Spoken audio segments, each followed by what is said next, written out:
if you read the Gospels, there's no question about not only the obligation, but the joy of reaching out to the stranger. I mean, Jesus was a refugee. I mean, they fled from their country, from political persecution, and took refuge in Egypt. All of his teachings are around welcoming the orphan, the widow, the stranger, that his vision of the human community was one in which no one would be excluded.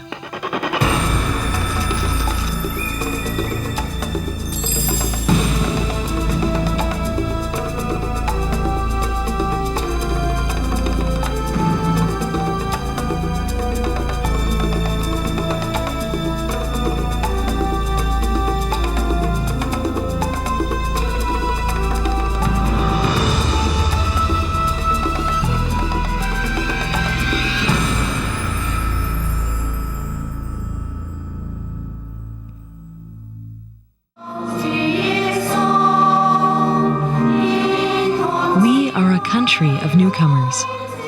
Our stories are about people who came in search of a promised land and found it.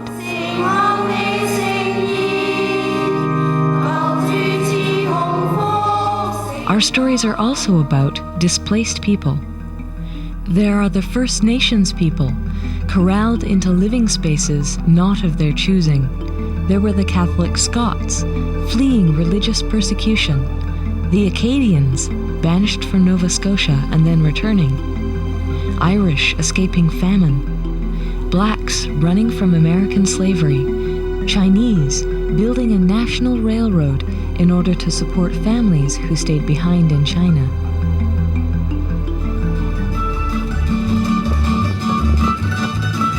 Successive waves of newcomers included Germans, Jews, Ukrainians, Italians, Portuguese, Hungarians, Vietnamese, Central Americans, Yugoslavians, Africans.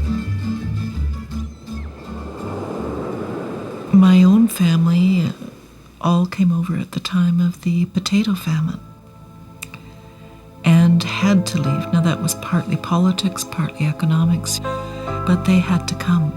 And it took them a long time to become part of this country, and they were still calling themselves Irish after 100 years.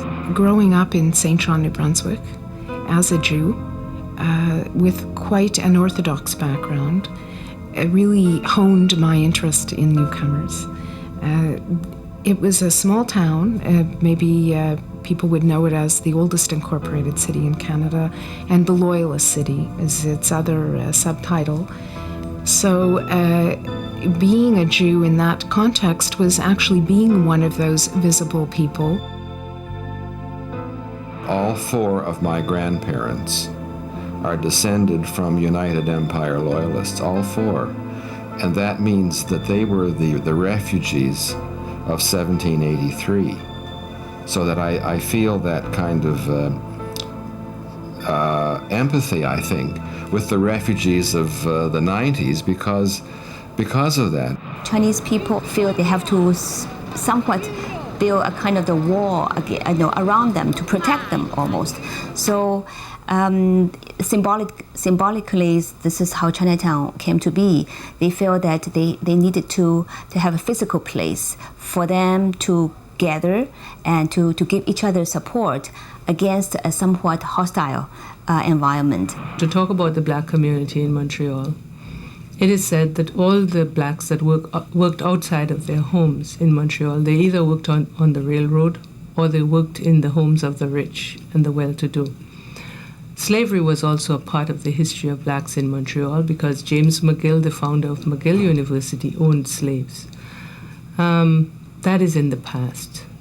We no longer are consigned to working on the railroad. What the Ukrainian Catholics did was really amazing. They, first of all, built themselves a little home, and then the next building that they worked on was the church. For example, in my area, they built a little St. Michael's Church in 1904. and they would gather weekly for service, for prayers and for songs, and to socialize. And it was only in 1908 that the first priest appeared in a district. So for 4 years they managed by themselves, but the church was already built. My parents arrived here in the mid-1950s from Europe. My mother and father were both in Poland during the war period, and they were in a town called Pabianic.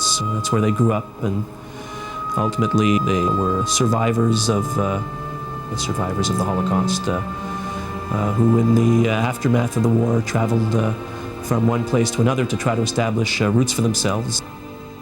I was brought up in a religious family, of Sikh religious family, who really had pain to see any unfortunate person.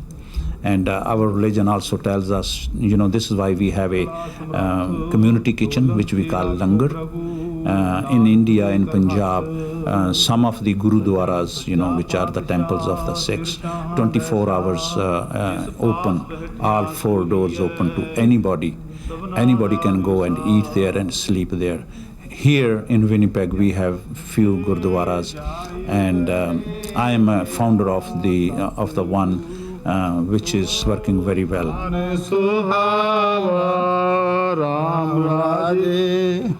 Mennonites have a collective memory of their own displacement at different times in their history, pushed from one country to another for reasons of their faith. And while that may not be specifically enunciated often as to why we're working with refugees, I think it's there. I think it's certainly a part of who Mennonites are, to reach out and welcome the stranger. We decided to come to Canada, and we had to cross the United States, and again I had to left my wife in Mexico, and I got myself across the border as everybody, alone, illegal, and it was so hard. And we were afraid to get caught and take me back to El Salvador.